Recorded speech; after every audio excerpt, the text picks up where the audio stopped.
unajiuliza kila siku, ni kwa nini tangu ugundulike una changamoto ya presha unaendelea kutumia vidonge kila siku na unapewa mwongozo wa matibabu kulingana na lishe na mtindo wa maisha kila siku?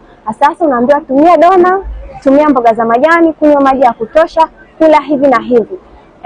Lakini hapo tambua kwamba dona inaenda kuongeza uzito. Ndio maana unashangaa changamoto yako ya presha bado iko pale pale, yani haiponi. Lakini dona hiyo inakufanya unakuwa mchovu, yani unapata ule usingizi wa ghafla.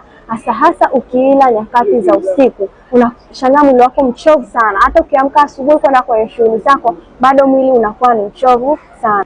Ukweli huu ni kwamba wanga hauruhusiwi kutumia kabisa. Kwa sababu gani? Ugali wa dona hiyo ni wanga, tena ni wanga ambayo ina nguvu sana. Na mgonjwa wa presha hauruhusiwi kutumia wanga kwa wingi, kwani inaenda kukuongezea energy kubwa, lakini pia inafanya msukumo wa damu unakuwa upo mdogo sana. Sasa kama ni wewe ambaye unasumbuliwa na changamoto ya presha kwa muda mrefu, hebu jaribu kutumia ugali ambao ni wa muhogo, lakini pia kula vyakula ambavyo sio vya wanga kwa wingi sana. Anyway, Golden Health Care tunawasaidia watu wengi sana kwa ajili ya kutatua changamoto za presha.